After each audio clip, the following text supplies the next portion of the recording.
small propeller that drops out of the plane and spins like a pinwheel in the airflow. It doesn't give you engine power, but it generates just enough electricity and hydraulic pressure to let the pilots actually move the controls. The plane was a glider, but thanks to the Rat, it was a controllable glider. So as they're getting close to the runway on the island, they realize they have yet another problem. They're too high and they're going way too fast. Without engines, you can't just use reverse thrust to slow down. So Captain Pache had to improvise. He put this massive Airbus into a full 360-degree turn and then a series of sharp S-curves just to try and bleed off all that extra speed and altitude. It was an absolutely incredible display of airmanship.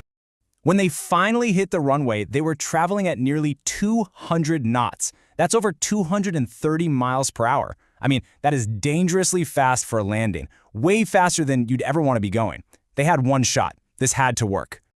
The landing was so hard, the force was so immense, that 8 of the plane's main tires just burst on impact. But the plane, it stayed on the runway. It screeched to a halt, and, against all odds, everyone was safe. They had just pulled off the longest powerless glide in commercial aviation history. So what happens next? Well, in the aftermath, the story becomes this complicated mix of incredible heroism and, well, critical human error. The investigation looked at every single decision, from the mistake in the maintenance hangar to the choices made in the cockpit, and what emerged was a very complex and pretty controversial legacy. You see, this wasn't about one single thing going wrong. It was a cascade, a perfect storm of what-ifs. A maintenance error starts to leak. Confusing warnings lead to a bad call in the cockpit. A standard procedure actually makes the problem 100 times worse. But then you have a stroke of incredible luck.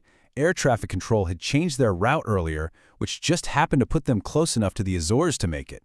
And then, of course, you have extraordinary skill that saved the day. And the fallout from this was huge. It affected the entire industry. Air Transat was fined.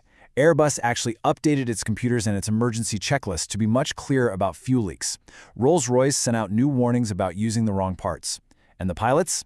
Well, they were given awards for their incredible flying, but their decision to open that crossfeed valve was also heavily scrutinized.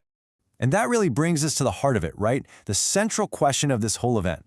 How do you weigh the mistakes that created the crisis in the first place against the phenomenal skill that saved everyone in the end?